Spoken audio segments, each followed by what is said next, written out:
This short video looks at a policeman named Harry Daley, who was based in the Hammersmith area of London in the 1920s and 30s, and what his story can tell us about early 20th century policing in London. The main source is the autobiography of Harry Daley, published 16 years after his death in 1987 and entitled This Small Cloud. The small cloud Harry refers to is that he was homosexual, at a time when homosexual acts between men were both criminalised and highly stigmatised. Harry did not, however, let this stop him living a very full life. He comes across as someone who was always very comfortable with his sexuality, not ashamed of it. He was even quite open about his homosexuality, despite the times he lived in, the job he did, and the discrimination he invariably faced. The focus of this video is not, however, the whole of Harry's life, or even the whole of his police career. Rather, it is a look at Harry as a Hammersmith policeman in the 1920s and 30s. Harry was born in 1901 into a happy working-class family in Lowestoft in Suffolk. His father, a fisherman, was lost at sea in 1911, and the family later moved to Dorking in Surrey. Despite his humble origins, Harry was very much an intellectual. He was interested in reading, music, theatre and the arts. He was drawn to the excitement of London. In 1925, he joined the Metropolitan Police. This painting of Police Constable Harry Daley was done in 1930 by artist Duncan Grant. Following completing training at Peel House, Harry was posted to T Division. Harry describes T Division as stretching from Hammersmith to Hampton Court. This 1928 map of Metropolitan Police Divisions shows T Division, marked in blue, coming out of the west from quite close to the centre of London. Harry was based in Hammersmith itself, which is around the inner edge of the division. This more detailed 1930 map of Hammersmith and its immediate environs shows many of the places Harry often talks about.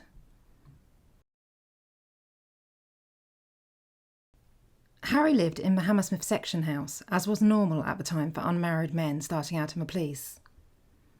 The Hammersmith section house was on Paddenswick Road, overlooking Ravenscourt Park. Ravenscourt Park remains, but the old section house is now gone. The site where it used to stand has been redeveloped. It is now modern 21st century luxury studio apartments for students.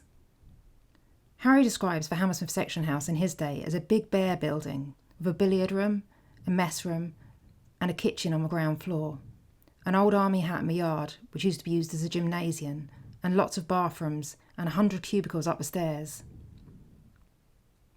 There was not much privacy, with only partitions between the cubicles, but Harry loved it. He said it was like camping out and it was heavenly.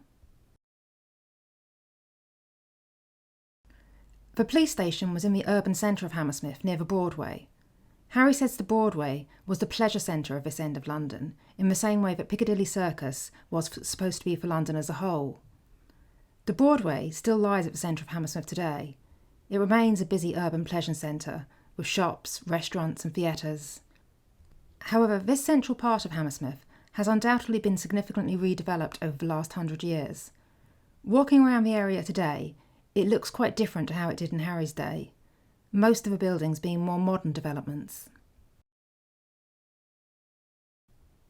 Harry talks about several parts of Hammersmith and neighbouring districts. The Olympia in West Kensington is a place he remembers well. This exhibition centre brought international events to the area, which Harry policed, such as the Royal Tournament, big boxing matches and motor shows. Harry also recalls, with disapproval, being on duty in 1934, when British fascist Oswald Mosley hired the Olympia and invited thousands of his admirers to fill the hall, to roar their approval as he shouted insulting remarks about Jews and Negroes and other inoffensive people. Harry goes on to describe how decent men courageously gate-crashed this event, and brutal scenes followed where black shirts violently beat these defenceless men. He said the police were ordered not to interfere under any circumstances. He also remembers more fun times at Olympia, like getting to know Barbette, a trapeze artist who did a striptease act, the surprise at the end being that she was a he underneath the elaborate costume. Much of Hammersmith and its hinterlands has greatly changed since the 1920s, but the Riverside area is one that Harry was very familiar with, but has changed less since. The Riverside area, now known as the Hammersmith Mall Conservation Area, begins at Hammersmith Bridge and runs down to Chiswick Mall. Hammersmith Mall was a fashionable area of affluence which attracted many creative types. Today, a well-trodden historical walk is from Emery Walker's house in Hammersmith Terrace to William Morris's house on Upper Mall, both of these men having been prominent figures in the arts and crafts movement, and both of their former homes now being small museums. We are now going to take a short walk along the river, beginning at Hammersmith Terrace.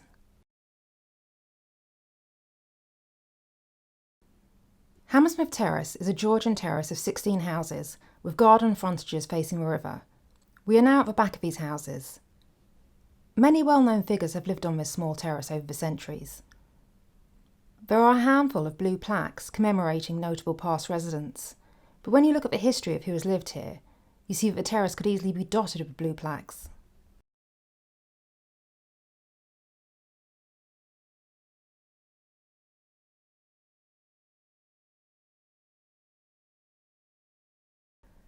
The houses on this road are currently all private homes, apart from number 7, Emery Walker House, which has become a museum.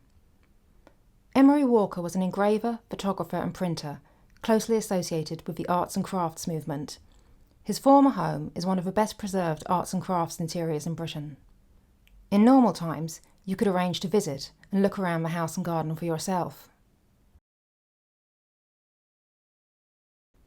Emery Walker died in 1933, and so he was still resident in Hammersmith Terrace in 1925 when Harry Daley arrived as a young policeman, though, to my knowledge, the two men did not know each other. Harry was, however, good friends with one of Walker's 1920s neighbours, J.R. Ackley, writer and editor, who lived at number 6 Hammersmith Terrace. Ackley was the author of the 1925 play The Prisoners of War, which was picked up by actor-manager Nigel Playfair and brought to Frank Curzon's Playhouse Theatre in London's West End. The story goes that one morning J.R. Ackley was collecting his milk from a doorstep at number 6 Hammersmith Terrace when, by chance, he encountered young policeman Harry. The two men got into a conversation. Ackley mentioned his name, and to his surprise, Harry recognised him as the author of The Prisoners of War. This was the serendipitous beginning of a long friendship. The following photos were all taken of J.R. Ackley whilst at Hammersmith Terrace.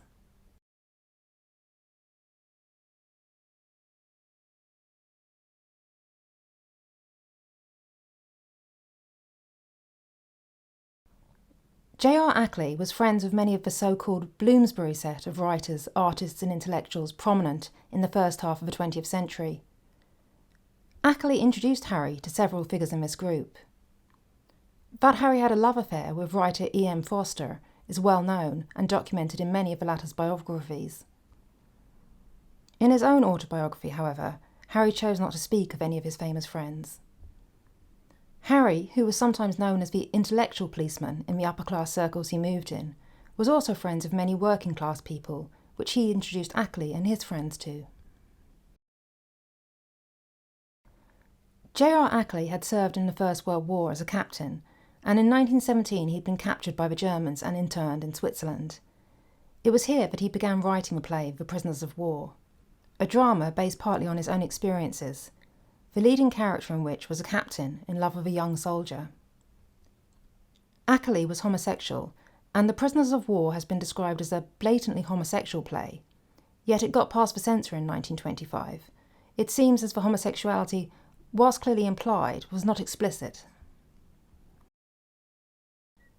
This riverside area was part of Harry's beat, and he loved the river at night. In a radio talk he did in 1929 about the life of a policeman on night duty, he describes it as a peaceful place, with no noise and yet movement, like a barge or swans moving up and down the river. He liked this silence in contrast to other areas of his beat that were noisier. It gives a chap a chance to think, he said. In his book, Harry said of night duty that wandering in solitude, awaiting the unknown, was a dreamy, romantic experience. The other side of the river across from here is quite different. Harry described it as a long towing path with bushes running across the riverside. It remains a pathway today, secluded by bushes and trees. Harry said it was a pleasant walk during the day, but a horror at night, unlit, and a place where you would find homeless people sleeping, drunks, old prostitutes, and other unfortunates. I cheekily suspect that J.R. Ackley would approve of my bringing my dog to visit his former home, as he was a man who was clearly fond of dogs. He even wrote a book called My Dog Tulip about his beloved Alsatian dog Queenie, who he considered his greatest companion in life. The publishers renamed her Tulip, thinking Queenie might be too much of a giveaway regarding Ackley's sexuality. Harry, on the other hand, appears to have firmly been a cat man. Ackley says that Harry hated Queenie, in fact, calling her a noisy, dangerous creature that rushed about barking and made conversation impossible. This stretch of the river is a famously good vantage point from which to watch the Oxford and Cambridge boat race, which has been taking place annually since the mid-19th century. J.R. Ackley had an annual boat race party, as did many local residents. Watching the boat race from Hammersmith has long been a very popular public activity. Old photos give some insight into the excitement of the boating at Hammersmith. This photo shows one of J.R. Ackley's boat race parties. The London Transport Museum has numerous advertising posters for the boat race from the 1920s and 30s.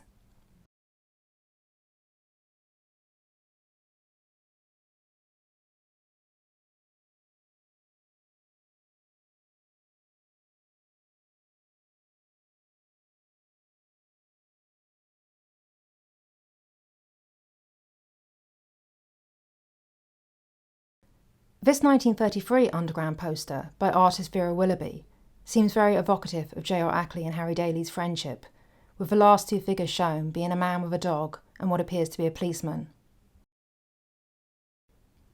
Hammersmith Mall is now, and was in the 1920s, a very pleasant residential area, popular with affluent and creative people. The houses beside the river here mostly date back to the 18th or 19th century. The atmosphere still somehow feels like one of tranquility.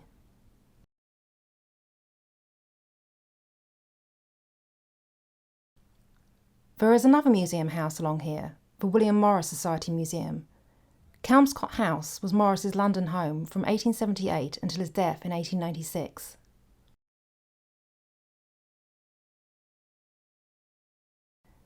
William Morris was a towering figure in the arts and craft movement, whose work is still highly influential today.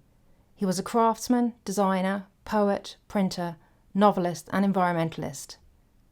He was also a socialist, and the coach house here at Kelmscott House was a meeting place of the Hammersmith Socialist League, where Morris would host leading speakers and lively debates. Morris died nearly 30 years before Harry came to Hammersmith, though his legacy would have still been highly significant.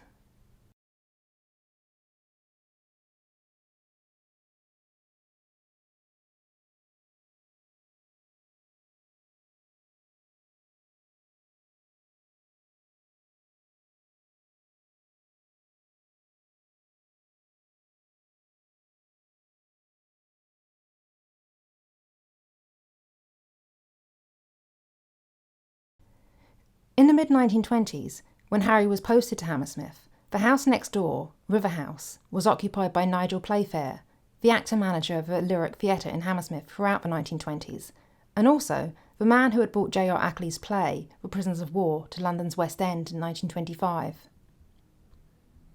There is a blue plaque commemorating Nigel Playfair at another former home of his, 26 Pelham Crescent in South Kensington. You can also still buy Sir Nigel Playfair's favourite breakfast marmalade, created especially for him, at upmarket London department store Fortnum and Mason.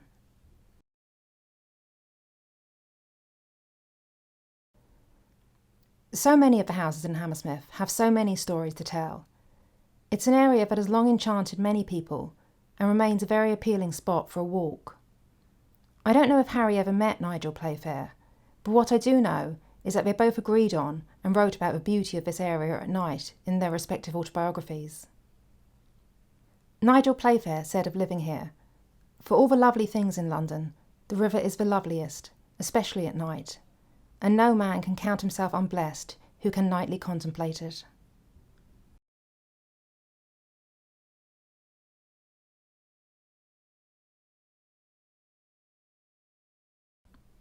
Numerous photos of Harry, on and off duty, can be found in his book and in books about J.R. Ackley and E.M. Forster.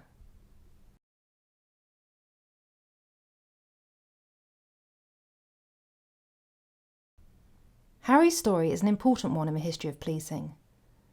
As a homosexual, living as openly as possible for the time, in his professional life he was an enforcer of the law, whilst in his personal life he broke the law. His one-time lover, E.M. Forster, came to consider Harry quite reckless, warning J.R. Ackley that he feared Harry's indiscretions would one day lead to them all being arrested. Harry did experience bullying at work because of his sexuality on multiple occasions. Once, he recalls, he was even put under observation by the so-called rubber heel squad of police who spied on other police. However, Harry was also very popular and well liked in the police and had many friends in the job who accepted him as one of them, regardless of his sexuality. Speaking once about the misery of homophobic bullying in Hammersmith, Harry said, whilst it increased his underlying insecurity, he did not let it spoil his life, asserting that nothing could spoil the pleasure of being in Hammersmith. Interestingly, Harry speaks very openly about police corruption. He says bribery was commonplace when he started out. He describes how, when he arrived in Hammersmith, street bookmakers would pay daily half-crowns to the local constable, and much more to the higher ranks who organised the rackets. He said, at that time, corruption was widespread, and the rottenness went right to the top. Likewise, he says some policemen were violent towards prisoners. However, in Harry's view, such bad behaviours, in the uniform branch at least, were largely stamped out in his first few years.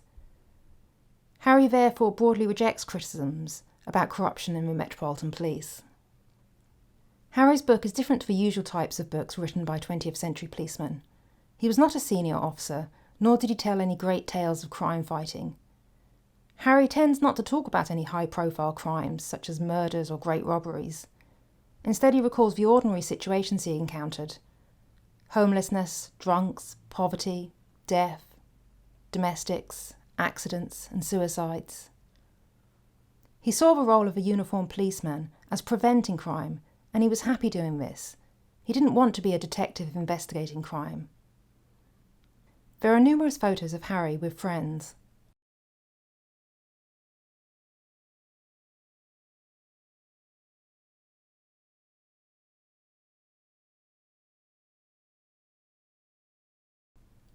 Harry was drawn to all sorts of people, including those on the fringes of society, like old ladies with lots of pets and people with mental health problems. He also made friends with various local criminals, gangsters and villains. Obviously, he had his Bloomsbury group friends, but he also liked ordinary working class people. He said of this photo he took, "There was little money about in the late 20s. Young men in Hammersmith scraped and pinched to buy gay clothes, then stood about like peacocks, with empty pockets, possessing nothing but what they stood up in, and not at all downhearted." Harry had fun with the camera, taking posed photos down at the section house of himself arresting friends.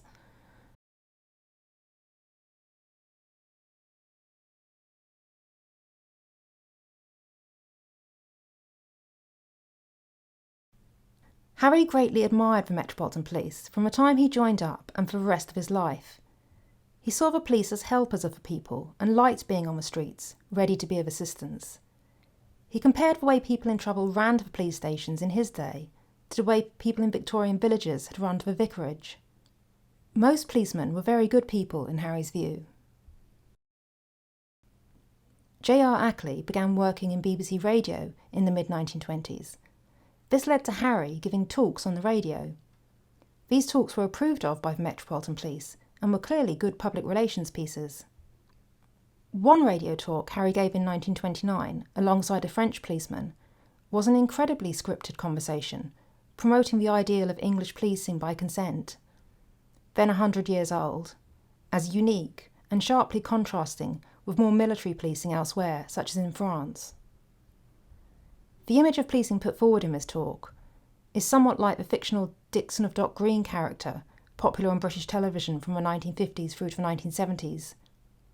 Indeed, it is speculated that Ted Willis, who created Dixon of Dock Green, may have been inspired by J.R. Ackley and Harry Daley's earlier radio talks. Harry loved Hammersmith and said he'd have happily stayed there forever, but after being promoted to sergeant in 1935, he was transferred to Vine Street in the West End, then Wandsworth. In 1950, after 25 years in the police, he left and joined the Merchant Navy, before retiring to a village in Surrey, where he died in 1971. England began decriminalising homosexuality in 1967, at the very end of Harry's life, but Harry was unlikely in need of that sort of validation.